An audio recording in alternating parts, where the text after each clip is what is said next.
Hello, everybody, and welcome to Chat from a Hat. I am your host, Josh Brown, along with my co-host, Caleb Luther. And Caleb, today we have a very special episode here of Chat from a Hat. We are here at Downtown Yoga in Williamson, and we have with us our good friend.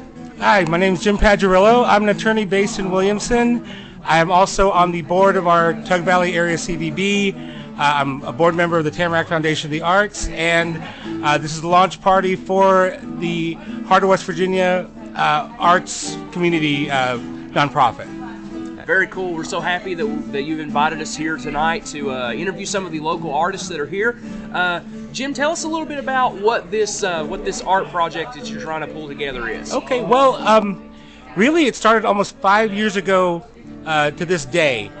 We had a pop-up art gallery in downtown Williamson. We had an amazing turnout. It was the Friday before right before Hillbilly Days, so it was counter-programming to what was ever going on in Pikeville. And since then, we've had a string of, either through myself or a group of us, we've had a string of art-based events that go along with the open mic that I host once a month. I've been doing that for 7 years. So it's really just whenever we have an opportunity to host or present different art events, art cultural events, we've done that. Myself and a close group of friends, we've been able to pull that off. And now tonight is the actual formalization of everything that we've done over the past 5 years. So we're finally have our first round of funding for our nonprofit, and we're hoping that we could just continue what we've been doing for the last couple of years, which mainly we want to support our local artists. We want to give our musicians a chance to network with other musicians. We want to have our artists, have more chances to be appreciated.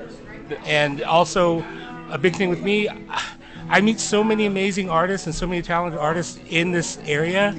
I want them all to meet each other because they're all just, I think it just helps to have, when creative people get together, I like to just sit back and watch them go. Yeah. Well, you've got quite a bit going on here tonight. You've got, I see there's some painting. We've got live music here that you can probably hear in the background right now. Mm-hmm. You've had food brought in. You all had a meeting before all of this started, and you've got yourself a really good crowd here tonight. Yeah, so. And the best part is, nothing has been.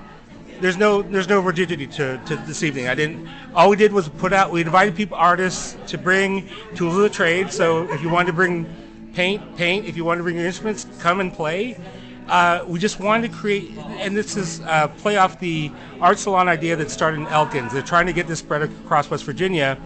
Just get creative people together in a room, let them do whatever they want as far as, they can be creative in a collaborative sense or they can be creative individually. They can, but just have that all in one space.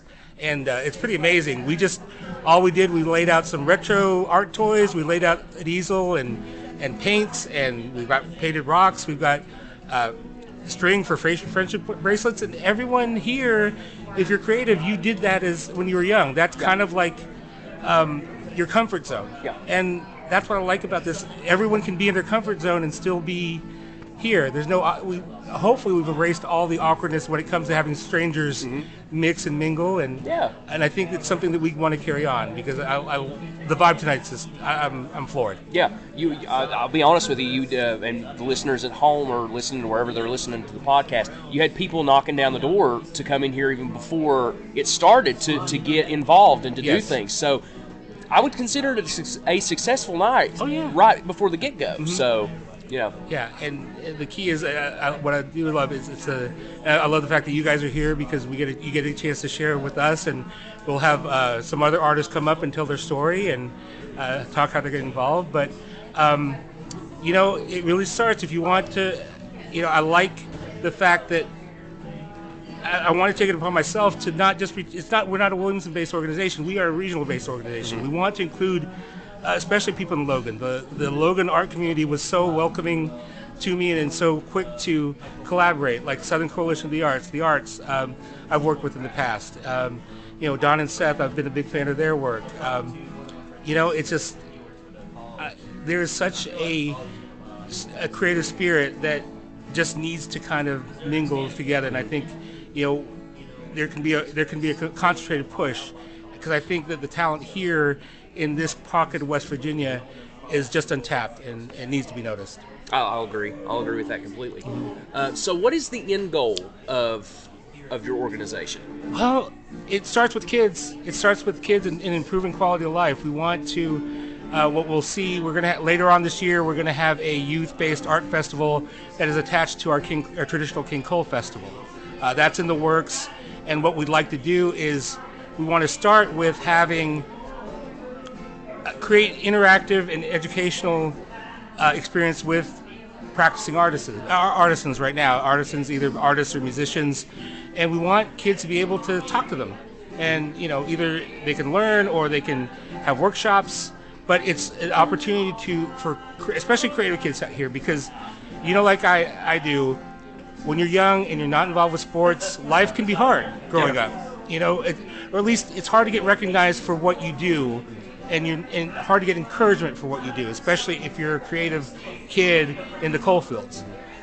So we want to offer more opportunities for kids who don't play sports, and there's nothing wrong with sports, but for kids who like music, who like to paint, who like to do other things, who like to write, we want to create more outlets for them. Right. And that's where it starts. And I think that there needs to be a whole. I think that arts can be a nice approach towards improving the quality of life for the kid who wakes up every day wanting to leave this area. We have to find a way to curb that. And, I think focusing on the arts and allowing more outlets for children especially in the arts is a nice start. Yeah, I will agree with that. Absolutely, yeah. Caleb, you have anything that you want to ask? Not really. I'm just I'm impressed by all this, and I'm looking forward to all the things that you brought up here. It's just amazing, and love seeing the light bright. That's always a nice nostalgic. And I have a question about the food. Okay. Okay.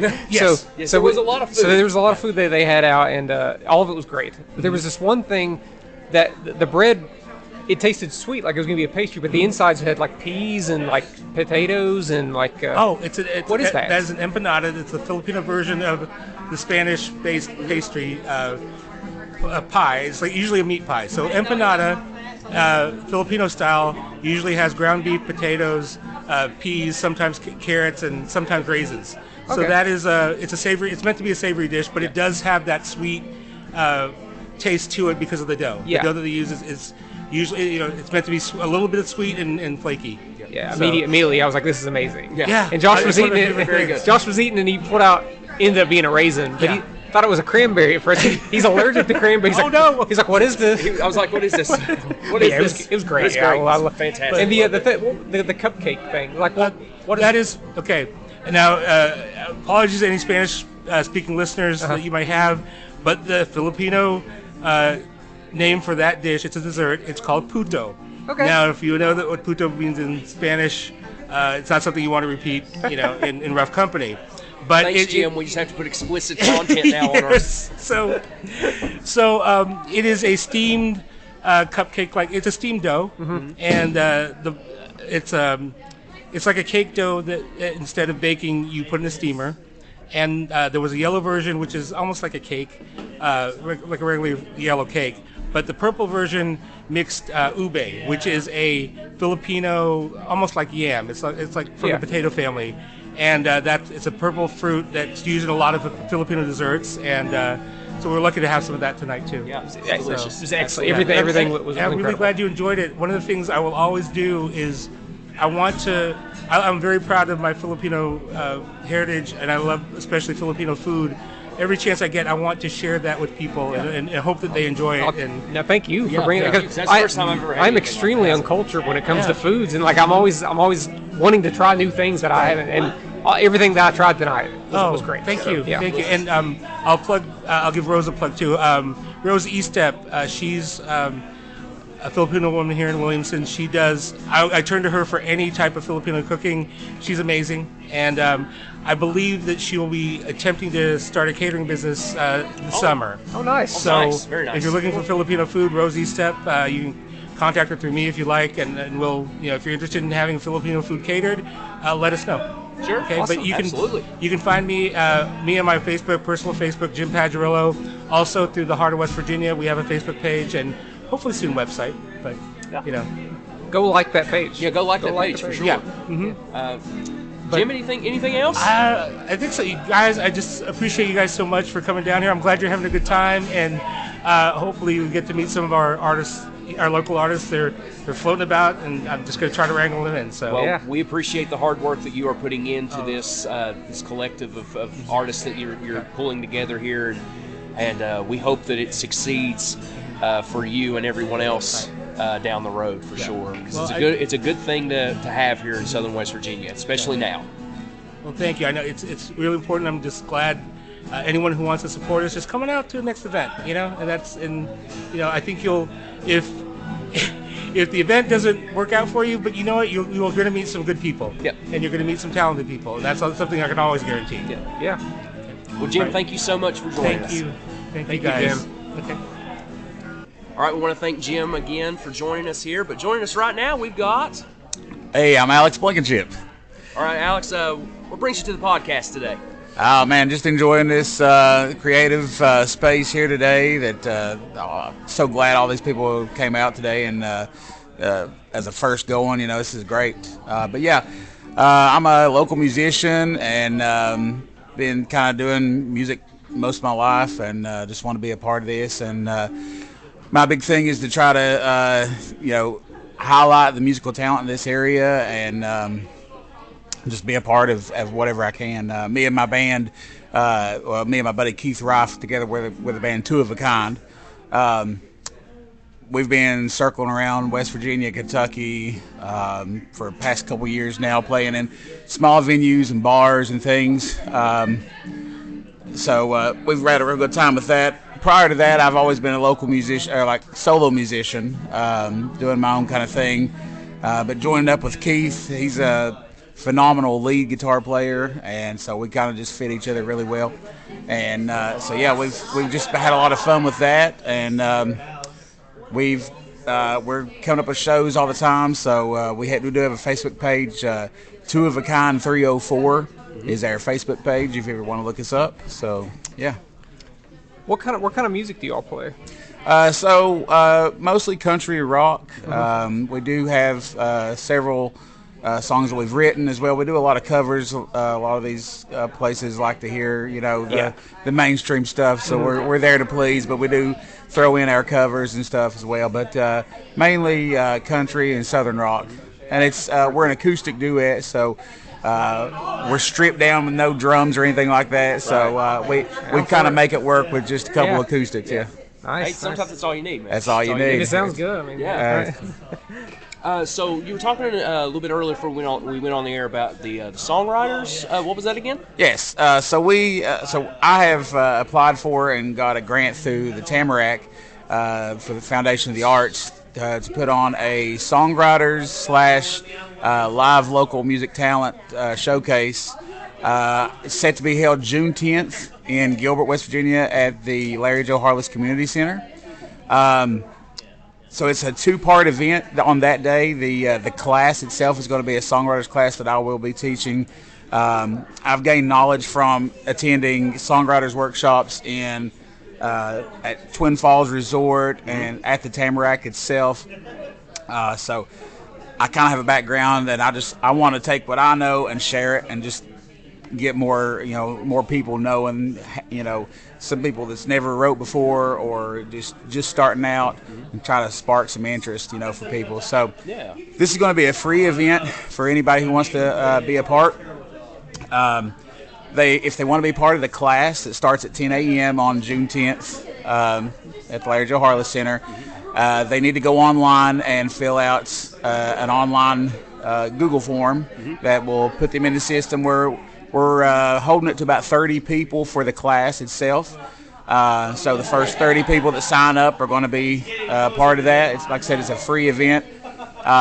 We'll spend a couple hours together. We'll break for lunch. We'll spend a couple more hours together just going over some exercises and things that will stimulate your mind and get you thinking about things to write about, and hopefully you can walk away at the end of the class with some ideas or maybe even an actual song written, and so then from after that we move to the outdoor area where we're going to have my band Two of a Kind, and we got 3 other acts who will be performing This is going to be also free to the public. We're going to have a couple of vendors there set up for some food and drinks.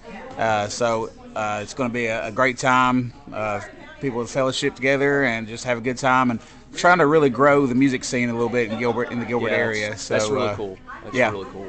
So if you want to find more info on it, Facebook.com/Lyrics in Motion Workshop is where to find the Facebook ad for that. And if you probably just go on Facebook and type in Lyrics in Motion, that's the name of the whole event, Lyrics in Motion Workshop, Gilbert, West Virginia. You should find it. Or you can find me, Alex Blankenship, on Facebook, and I have my stuff posted there for you to find and click on the form. The form is very easy. It just asks you to tell a little bit about yourself, what songwriting experience you do have, and once you're submitted, you're on the list. So very cool. So nice. Pretty easy. Very cool. Pretty easy. That's something we don't hear about very often here in especially in Southern West Virginia, like a songwriters workshop. So that's honestly probably the first one I've ever heard of in I'm very excited to 10, 12 years that we've been around. So that's really cool. I'm very excited to give it a go. You know, like I said, I have to travel a couple hours out from my hometown to go and do those kind of things. Yeah. So I'm trying to bring that into my hometown. So this will be the first year of it, and again, it was all made possible by the Tamarack Foundation for the Arts. I hopefully in years to come it's something that can grow and be something we can keep continuing to do. You know. Absolutely. Very cool. Very cool. Anything else that you want to add to the podcast or tell anybody about? I just come on down to the next one of these that we have for the all this talent going around here. So come on down next time we have it, and we'd love more and more people here. Yeah. Well, we thank you so much for joining us. Make sure you go out and check out that workshop because that sounds really, really fun. It sounds really cool. Thank you. All right, thank you. Thanks again to Alex Blankenship for telling us about himself and his music and all the projects he has coming up.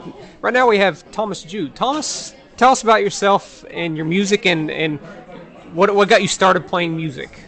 Well, I'm from Mingo County. I grew up in the band at Birch and Del Barton, and I've been in some local bands throughout the years, but never really got super into it. I was teaching for a long time and kind of stayed busy with that.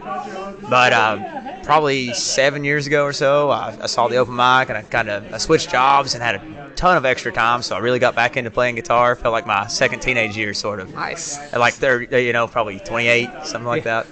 Awesome. Nice. So, you have this music festival that Jim was telling us about. What is that? Like, is this a new thing, or is this? So this is going to be year 2. I just, as my band was developing a little bit last year, I threw out some cold emails to local places, and I'd seen a ton of advertisements for Devil's Backbone, Adventure Resort, and they responded. I had a common connection with them, somebody I'd worked with previously in the schools, and it was an easy in for me to get a gig there, and I was just blown away by how big the place was. Super awesome, bringing a lot of people into Southern West Virginia, and it's been a great relationship since then. Floated the idea of a music festival. There was a grant available, and it just seemed like I blinked, barely got the paperwork in, it felt like, and then before I knew it, I had the grant. So we had to really make this thing happen. We had Wolfpen Branch, kind of an up-and-coming bluegrass band from out of Lexington. They came down. They were a headliner. Really great. Mostly local bands. We had a band from Ritchie County, Homebrewed, and we also had Marcus Oglesby, Creek Don't Rise. They're a really awesome band out of like the St. Albans, sort of Charleston area, roughly. Yeah. Forgive me, Marcus, if that's not exactly where, but Marcus comes down a bunch, plays as well. And then my band played. Going into year 2, we're hoping to draw an even larger crowd, and we have an absolute awesome headliner in Laid Back Country Picker. Okay. Tell us about them. Yeah. So Laid Back, he's got a Tyler Childers connection. They just played at Red Rocks when Tyler went out there and did the run last year. Oh, cool. And I think he was actually his history teacher. Oh, really? And I discovered his music a couple years ago, and I was just like, man, I think I may like Laid Back even, just as much or more than Tyler. His music is awesome. Yeah. And it's unlike anything you've ever seen. It's him on a guitar, just absolutely shredding these old classic rock tunes and tunes he's written. And his wife is on the drum set most of the time. Oh, cool. So it's cool. A bit of a novelty act, but man, you can't beat it. It's awesome. Laid Back came here back in January, February, somewhere in there. Called me up on stage to play some horn with him. That's another thing I kind of do is play some trumpet. Oh yeah. So I see all these videos of you on TikTok and on Facebook. Tell us every instrument that you can, because I know you can play a lot of instruments. So I can play a lot of instruments about as well as like a pretty good 8th grader. Hey, that's more than most. That's better than But most. I would say like my strong suit would be like guitar, Yeah. bass, trumpet. Trumpet is the only thing I have a lot of formal training on. Yeah, I went yeah. to school for that to become a music teacher. But a lot of the things that I learned in my time, like becoming a music teacher, studying music, really lended itself well to being able to pick up the guitar and teach myself a lot more than I'd been able to previously. Yeah, absolutely. So did you say the date of the festival? August 5th. August 5th. August 5th. August 5th, awesome. Josh, you got any questions? Who's your biggest influence when it comes to your style of playing, what you play, you know? I'm kind of all over the place. It doesn't have to be one single. Doesn't have to be one thing. specific thing. It could be. But multiple. honestly, what put it together for me a whole lot was I was never a country guy at all. Right. Like growing up, this is what my parents were into, and it's just like, oh man, not country. I'm good on that. And it was like, you know, the Faith Hill, Tim McGraw sort of era. Yeah. So not really my thing. And then I was raised on a ton of like Southern gospel music. That's what I really cut my teeth learning to play. Outside of the school band is when I picked up the guitar. It was that sort of thing. And I don't know what happened. It's like I turned 28 and it's just like, maybe I like country music now. Or it may just be that I discovered the country I liked. Tyler Childers, Sturgill Simpson, and then Billy Strings being the real final piece of the pie there. Yeah. And I don't think that I'm quite as country as a lot of those guys, but I think the influence was important because I love to play rock too. And a lot of I write original music. And the originals, some of them are hard bluegrass, some of them are rock tunes, some of them are, I don't know if you could really put a very clear label on it. Right. That's the best kind, though, right? Yeah, that's my favorite stuff. Yeah. So can people stream your music on Spotify? Yeah, I've Apple got a Music? couple tunes that I put up last year. I'm hoping to get some more up there. It's one of those things when you're building it from the ground up. It's just like you put something out and 6 months later, it's just like, eh. But Yeah. I know I've got a couple tunes that I'm real proud of up there. Thomas Jude on all the major platforms. Nice, awesome. Got anything else, Josh? You have anything else? Do you have anything else that you want to add, Thomas? Just come out and see our band sometime, the Thomas Jude Band. I'm on all the social media, Thomas Jude WV on most things. Or the website's thomasjudemusic.com. You can find all my stuff there. And come out and see us at the HeART Festival. We're really hoping to make something out of that and get a lot of people out. Absolutely, come out to that. Yeah, absolutely. That sounds like a blast. And again, thank you so much, Thomas, for joining us. And Yeah, thank you guys for having me. we wish you all the success in the world. Yeah. Thanks. Thanks again for Thomas Jude for joining us on the podcast. And now we have. Domenica Queen with the Tamarack Foundation for the Arts. Thank you for joining us, Domenica. You got a question? Go ahead, Kayla. Okay, so explain to us what exactly you do at Tamarack Foundation for the Arts. So for the Tamarack Foundation, I am the operations director. What that really means is that I have a lot of different hats that I wear. We're a fairly small organization when it comes to staff, but we have a really big footprint. And our footprint covers the entire state of West Virginia, and we're an art supportive organization. So my job is to help artists be set up for success in their creative fields. There are a lot of different ways to be a creative in West Virginia, and we just try to provide entrepreneurial support. We try to bridge artists to their communities and to each other so that we can grow the creative fields and the creative economy of West Virginia. Nice. So what made you want to join this sort of work and get into this sort of thing? Oh, well, so I am an artist, and I'm really heavily interested in the difference that the arts can make in communities as far as making them more livable, making them more economically diverse, giving voices to folks that don't always have outlets to be heard on different subjects. I mean, the arts in general are a really powerful tool in life as a human. Yeah, no doubt. And my background as an artist led me to this position because as an artist I was working on being an entrepreneur. I have a background in graphic design. I kept running into the same problems, and I'm a very organizational thinker. Mm-hmm. So every time I kept running into the same problems, I would come up with solutions and dig for things, and I kept showing up in the same place as the Tamarack Foundation, and their mission aligned with all of the things that I wanted to help myself and others achieve in West Virginia. So we just kept coming to the same conclusions, and eventually I ended up on the staff, and now I work on different projects like the Ripple program, which seeded some of the events that you see here in Williamson. I also work with our creative entrepreneur fellows and advise on a lot of other projects that we do in West Virginia. So it's really lovely. Yeah, that's great.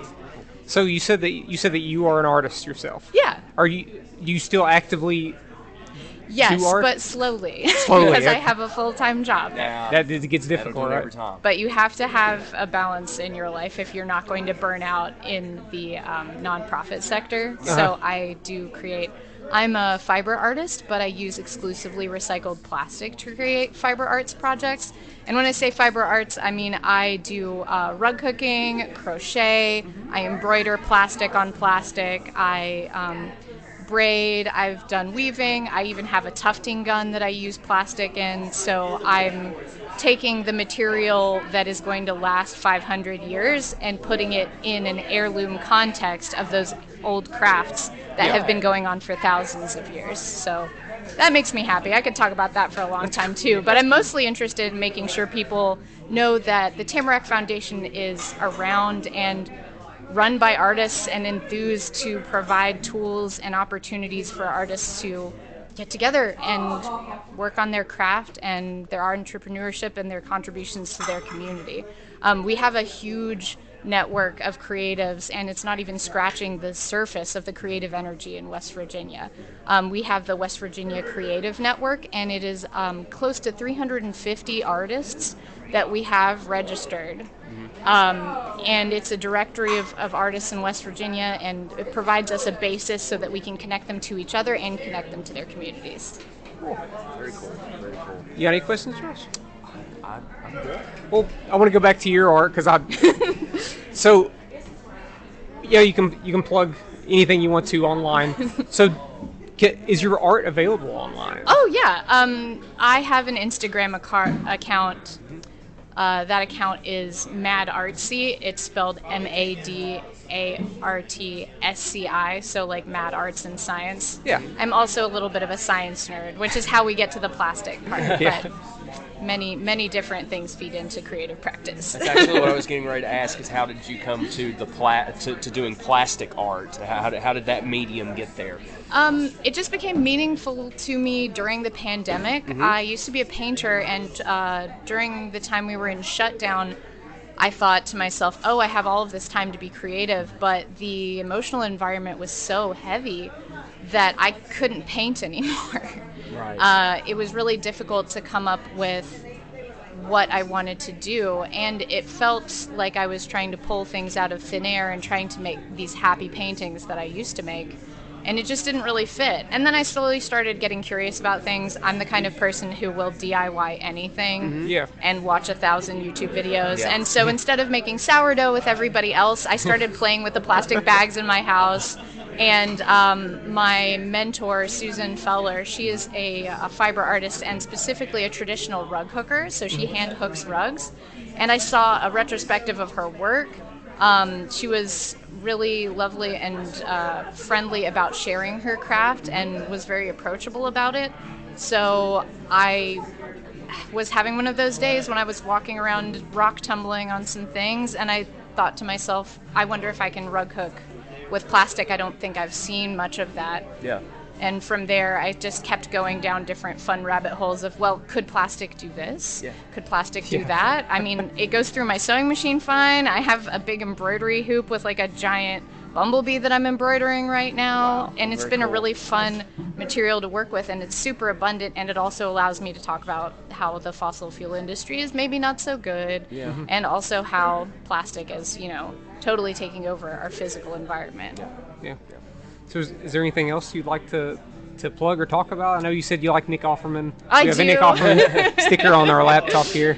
Anything else you'd like to talk about? Not unless you want to talk for like 5 more hours of a very specific subject of some kind or another. I guess I should say that a lot of the information that I've talked about as far as the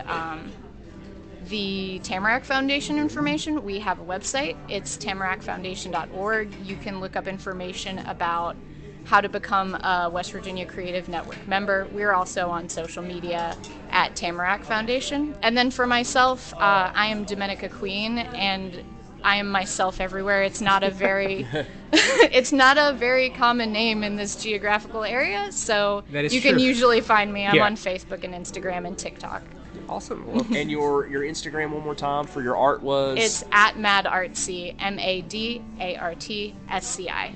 Very cool. Go check that out. So is any of that art for sale? You sell art? Yeah, I do have a link in my bio. got a link. Okay, you gotta have the link there. Everybody, you gotta have the link in the bio. Yeah. It is mandatory. Thank you so much for joining us, Domenica, and we wish you all the luck in the world with the foundation and with your art. Yeah, well, and if you guys ever need anything in your professional careers as creatives, like, reach out, seriously. Thank you so much. Yeah, thanks for having me. Thanks again to Domenica Queen for taking time out to let us interview her. Now we have the legendary Donn Kinney. Donn, tell us about yourself, everything there is to know about you. Oh, goodness. I don't know if you want to know that or not. No, we want everything. We want it all. All the things? Or do you just want art stuff? I'll just do art stuff. Basically, I've worked as an independent artist for about 32 years now. I used to work in television, did some animation work, worked on a couple of movies, and then around 2004, I started sculpting. I got tired of TV really quick because it's hard to work in television, especially if you're a creative person and really care about what you're doing. So I started doing sculpting work. And since then, I've done mostly sculpting, but I also paint, and I still do animation. I did a music video for Mr. Caleb a couple years back, and I'm currently working on an animated short film that I hope to have done in my lifetime. Oh, nice. Tell us about that. Everything about it. That. I don't want to give too much away because I don't like to talk about stuff that isn't finished right now. Absolutely. But it's a post-apocalyptic thing. It's interesting. It's interesting. I'm 100% certain that it will be interesting and it'll be great. I have actually been honored to see some of the motion capture work that Donn has done for that. Yeah. I shared a bunch of my tests with. And it looks so cool. The inside look Josh is getting on. Thank you so much. Speaking of, real quick, because this always fascinated me when you told me about that. Your motion capture work. What do you use for your motion capture work? I use basically an iPhone. Yeah. An iPhone. And I use, for full body motion capture, I built a rig using some old Xbox 360 Kinect controllers. Oh, yeah. I remember you saying something about that. And believe it or not, you can actually, with an AI filter, you can do, like, pretty much perfect motion capture with that stuff. It's so incredible. Yeah. It's so incredible to me. I like to call it digital puppeteering because I was a puppeteer for many, many, many years, and it's basically the same thing except instead of a latex or a foam puppet, you're basically moving around a digital puppet. Just incredible. So yeah, you did animate a music video. Yes. And it is it deserves so many more views. Not because of my music. But because of the animation. Yeah. Well, the animation. The music. Don't sell yourself short because okay. The music's fair. Yeah. The animation is just like incredible. It has a robot and a teddy bear, and they go on a little like post-apocalyptic journey. Yeah. And check it out. I mean, my name's Caleb Luther, and the song is called Without Punching Down. But the music video by Donn Kinney is just out of this world, incredible. So cool. And that's just one of seems like thousands of things that Donn has done that we've had the pleasure of seeing. And what do you want to ask? What do you want to ask Donn? Donn is a good friend of ours. We've known Donn for years. We've known Donn for a long time. Donn, what would you say that your most rewarding artistic experience that you've ever had would be? Oh goodness. Probably, or at least one of the most rewarding things. Actually, that music video is very rewarding because I had given up on animation. I wasn't ever intending to do animation again after working on an animated Christmas special that was sent to market literally 2 days before 9/11. Oh no. It did not end up. It was supposed to end up on television that year. It did not end up on. It ended up being like completely a financial bomb. And having worked for like a year and a half, like literally sitting in a room doing nothing but animating for that long, and then to have it just basically get released on home video and then just disappear. That was really horrible. and that kind of put me off of animation. But that music video, I really love that because you were great to work with. I like working with other artists. And when you work in television, you usually aren't working for other artists. You're working for money people, and money people have a completely different agenda than artists do. And you gave me all this creative freedom, and you were just great to work with. I love that project. It's probably one of my favorite projects I've worked on in the past 20 years. That's awesome. When you look at someone like you and the art that you do, why not give you all creative freedom in the world? We want to see everything that your brain has to offer. Come on. That's very kind. But when in TV, that never happens. I assume. It's horrible. Yeah. I remember one of my experiences was staying up, not sleeping for 2 days to work on a set of like production designs, and I did these things in watercolor, and they were really beautiful, and I was really proud of them, and I took them into a board meeting, and the first thing is one of the producers grabs them and starts marking all over them with a Sharpie, and I was just like, putting X's over things and circles, and I was, after that, because it's not treated as art, it's just treated as a piece of a means to production, a means to money. It's a totally different thing, and I'm glad that I'm not doing that anymore. Me too. Well, Josh, hit him with a question. Hit him with your best shot, Josh.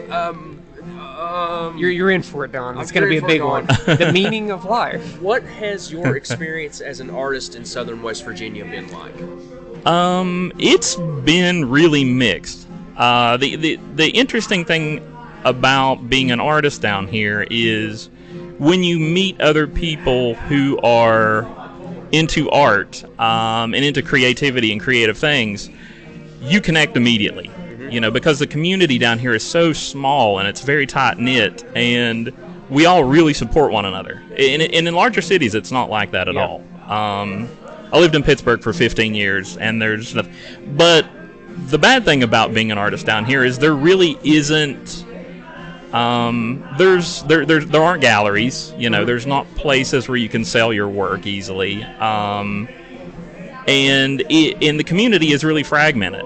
And the great thing about what's going on tonight is Jim and is trying to pull an artist community together down here, and it's really amazing. It's so cool to be working with other creative people. It's awesome. I love it. Absolutely. Where can people find anything that you do in terms of art or anything? I'm scattered all over the place. Basically, if you just Google Donn Kinney, DONNKINNEY, something will pop up. I have an Instagram. I have a couple of old DeviantArt pages that I haven't posted work on in about 10 years. There's a Facebook page.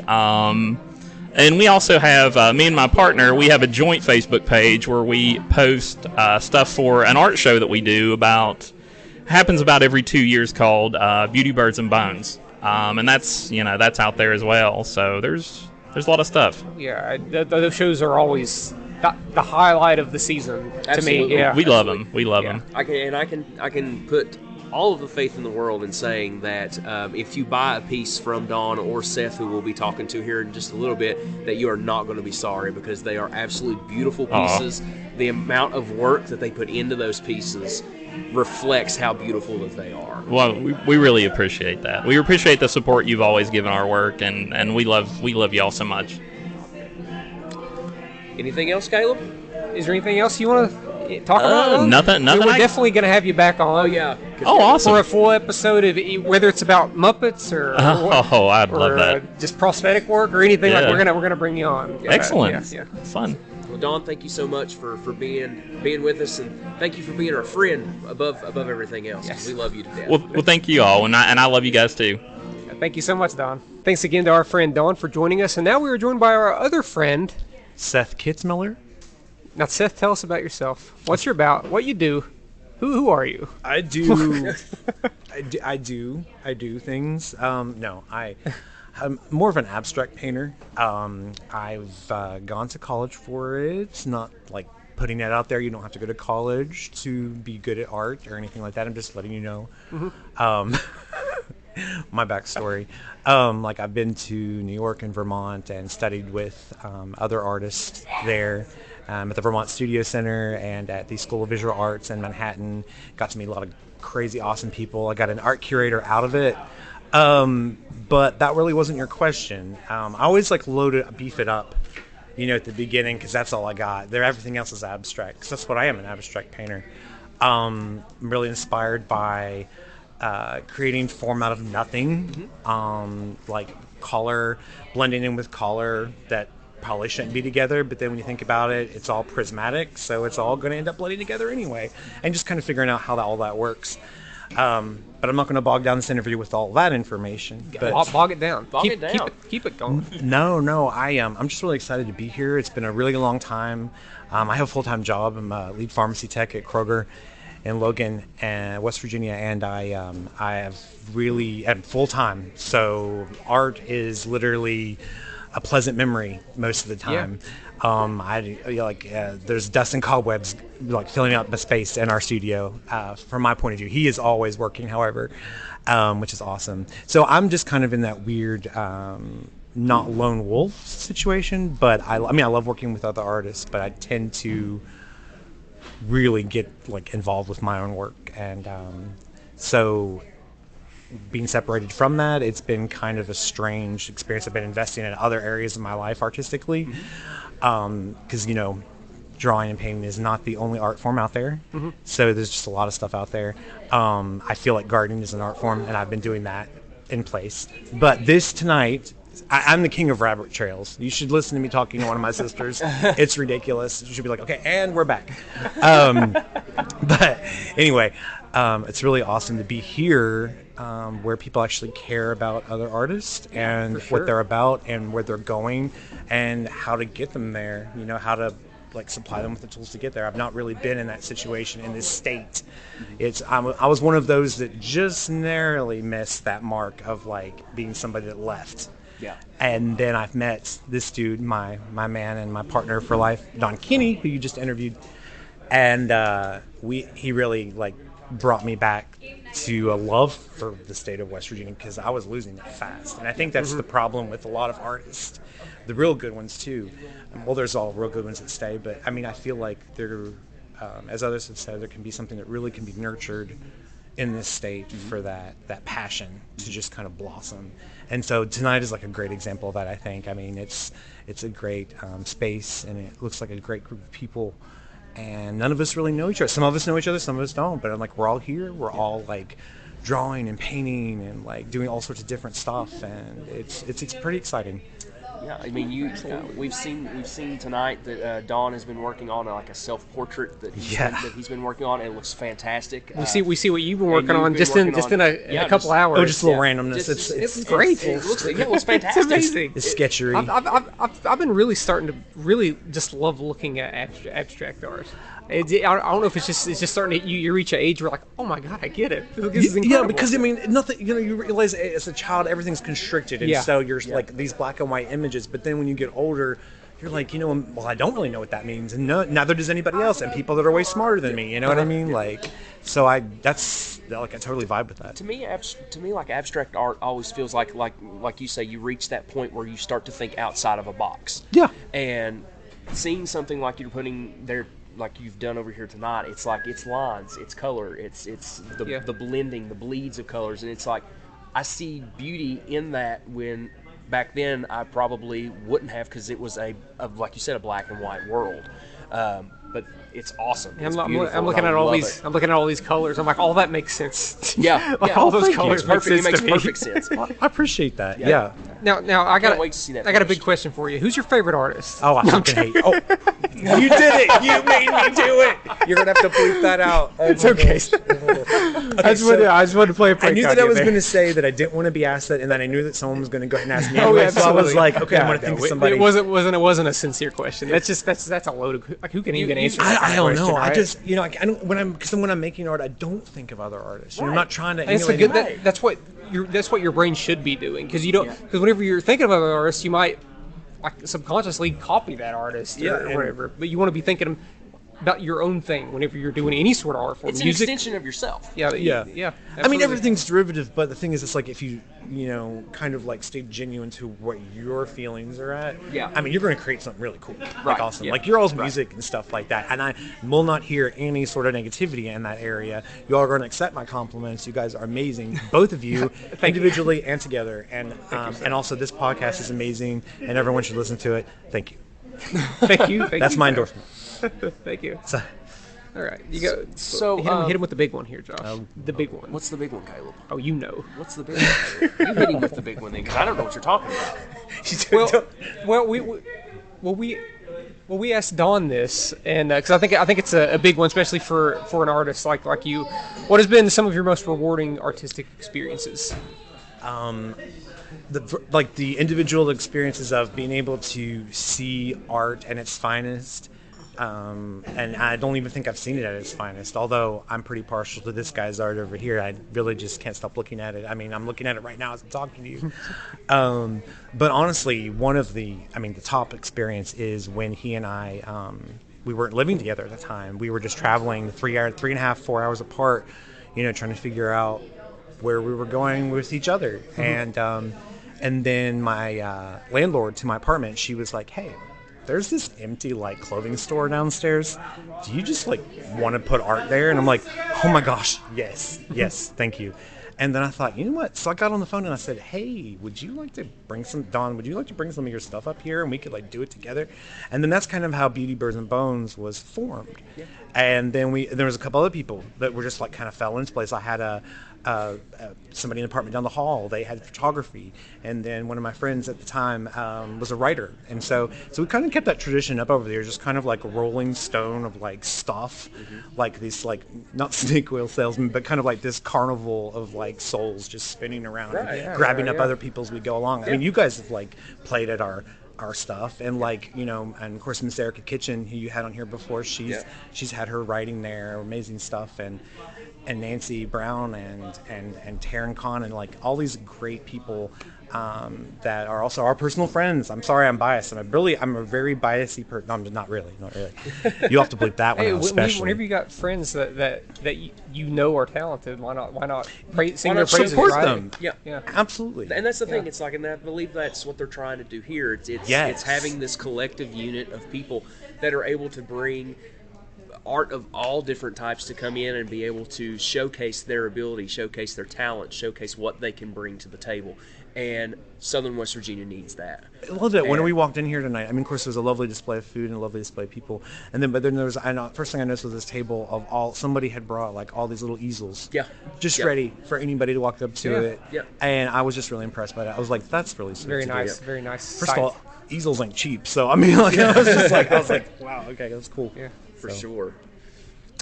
Seth, where can people find your work? Okay, so my actual work, my artwork, it's kind of abstract here and there, but I think my partner mentioned before, we do have a Facebook page, Beauty Birds and Bones. It's on Facebook. We did have an Etsy account at one point. But yeah, stick to that one. That's where most of our professional stuff is. Okay. You'll find it spotted out through our personal pages, but that's where you'll find it the most. Awesome. Anything else you want to talk about, Seth? Anything else you got going on, or you want to promote, or? I want to promote being alive. I feel like it's really great. No, I'm kidding. No, it is great. It is great. Yeah, no, it's great. Promote the heck out of that. We need it.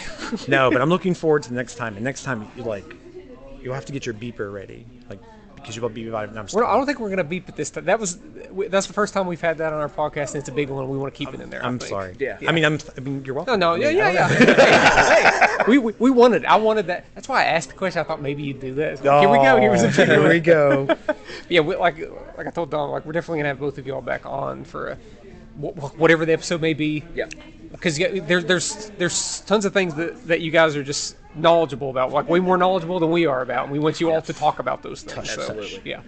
I'm just the king of rabbit holes. I'll talk about just about anything you can think of. That's what all podcasts are, though, kind of, right? It's some of the best podcasts do that. Down a well and seeing whenever you just stick to script, it's just boring. Yeah. It's just boring. Sometimes you got to break that. Yeah. And, Well, I appreciate that. Well, thank you for having me. Thank you so much for joining us. Thank you for for providing your art to the world. Oh, bless you. Bless you, my child. No, I'm kidding. Love you guys. Love you too, Seth. Thanks again to our friend Seth for joining us. We love you, To Seth. close out the episode, we have a guest that we've had. You bunch of times. You should know this You guest. should know this voice by She now. just dominated the Taylor Swift song draft. Yeah, it's bad. It's bad. We have- We're getting slaughtered. I know my people. We have That's why I did so good. I know my people. we have with us. Nancy Peyton Brown. That's her name. That's her name. That's her name. My wife. You all know her, and if you welcome new listeners, if you don't, She'll be on here she'll be several on more here probably times. Several Before. more times moving forward. Every single time you draw something out of the hat that you don't know what to do with, I'm there for you. That's A true. topic that we're That's like, very true. we don't really like this topic. Anyway, let's get back. Let's get back to what we're supposed to be talking about here. It's a special episode, and we're just turning it into a normal chat from a hat episode. Nancy, tell us a little bit about yourself. Well, as far as art goes, I do photography, which I do nature photography, mainly focusing in macros and florals and things like that. So, That's very, very nice. You have some very great art. Not Thank being you. biased at all. See, that's why I wanted you to handle this one, Caleb, because it sounds very biased when it's coming from her husband. Jeez, gosh. So, what would you say is your biggest influence, Nancy? my biggest influence is just that I've always been into showcasing the world around me in the ways that I see it, and that's why I do journalism, because I'm able to do it in that way. And then through my photography, I kind of like to focus on the details that people sometimes overlook. And so I just like to be able to showcase that and show kind of the beauty in ordinary things, to take a little something from you all. Cheap plug. That is a Meet Me in the Matinee album that we stole from The Office. So you would say that you take more candid top photos than setting up a. Yeah, where my photography differs from a lot of other people is that I don't edit anything. Like, maybe sometimes I fix lighting and things like that, but like I don't Photoshop things out of my pictures. I don't do a lot of adjustments, like color adjustments and things like that. Just what you see is what you get from it, pretty much. And so part of that comes, again, from the journalism background. When I was in journalism school, when you do photography for those types of things, you don't edit anything because you want to portray things as they are. And so I feel like that kind of carries over to my art too, is that I just want to portray things for what they are. So Nancy, who's your favorite artist? who's my favorite artist? Taylor Swift. Was you apparently. here for the Seth one? No, I was So I over there asked Seth- painting a rock. So I asked Seth that because he did not want us to ask him. He dropped the F-bomb. Yeah. So now we have to put an explicit We're filter. keeping on it because it makes the episode spicy and good. I am going to say, though, Spicy. I will go with Van Gogh, and that's just because I have a Story Night camera strap. So you do have an answer, huh? Wow. Interesting. Seth Seth. didn't have an answer. Honestly, we didn't give him time. We just immediately omitted it. So, you have a master's degree in marketing, and we know this. Well, I know this. The people at home probably don't know this. Yes, I do. What does you from a marketing background and you from a journalism background and in the line of work and photography that you do, what does having this sort of collective group of people, what do you think that's going to be for West Virginia? What do you see it happening with it? I know that West Virginia and Southern West Virginia specifically has made a very big shift towards tourism. And so I'm a Jury Tamarack artisan, and I do a lot of art and showcasing in Beckley, West Virginia, because there's a lot of an art scene there. And of course they have the Tamarack there. Yeah. And so the focus on tourism and art is really there. And so kind of shifting some of that here to Southern West Virginia is really going to be a big help for diversifying the economy, but also giving a lot of these opportunities to people that live here that maybe don't have access to drive 2 hours to Beckley, or to drive an hour to Charleston, or 2 hours to Huntington, which, as Josh knows, that we have done quite a bit to go show my art different places. Yes. So Nancy, where can people find your photography page? Any sort of page you have online? Zanga? Anything? A MySpace. MySpace. all of my social media is Peyton Media WV, and that is PEYTON. But I've got all of that. I've got Facebook, Twitter, Instagram. I have a TikTok that sometimes I post some of my art on. Mainly right now it's Taylor Swift stuff, prepping for the concert. But But So yeah. what? I know you have something coming up here soon. You have a certain thing coming up. I am showing some work in Beckley, if that's what you're referring to. I'm not Oh. referring to that. There's something else.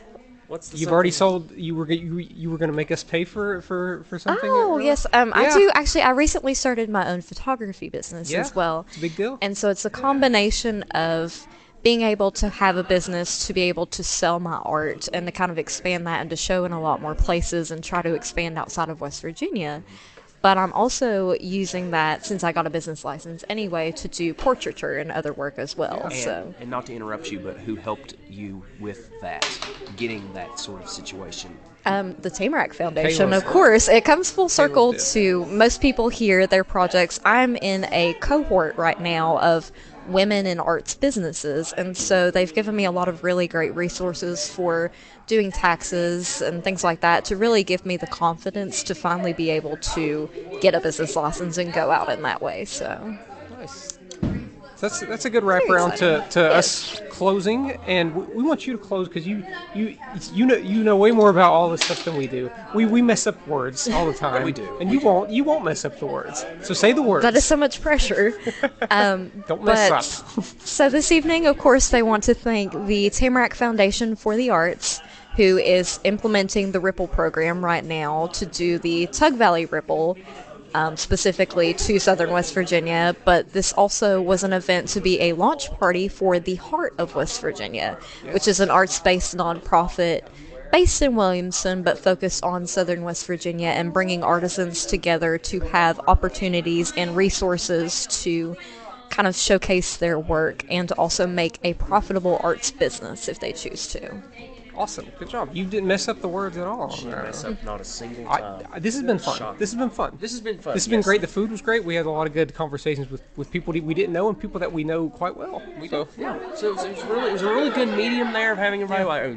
You can probably hear through the whole episode that everybody here has had a wonderful time. Live here music tonight. going on and Live everything. music and hopefully it doesn't bleed over into a lot of these interviews that you all have heard, and you can get a lot out as much as we did anyway. Caleb, where can people find us? They can find us by typing in Chat From A Hat on Facebook, Instagram, Twitter, YouTube, and you can stream us wherever you stream podcasts. And if you want to email us, chatfromahatcast@gmail.com. That's right. You can catch us on any social media platform. You can catch us on any podcast streaming service. Caleb, so next week we're going to be talking about the results of the Taylor Swift draft episode that we did previously. Feel free to listen to, if it's your first time listening, to catch up on all the old podcasts before this one and the one after. We're going to be ranking our favorite fast food places. which Not is ranking, but tier listing. Tier listing. Tier listing. You're right. Big difference. That is, There could be that is a big multiple difference. S's. That's right. There could be multiple A's. Multiple F's. Yeah, there could be a lot of F's. There as far could as I'm be. concerned. Subway. No. I'm just kidding. I'm No kidding. way. Anyway, well, folks, thank you for listening. If you're a first-time listener, welcome to the podcast. We hope that you've enjoyed it and you continue to travel along this journey with us here with Chat From A Hat. I'm Josh Brown, And I'm Caleb Luther. and we will talk to you next week.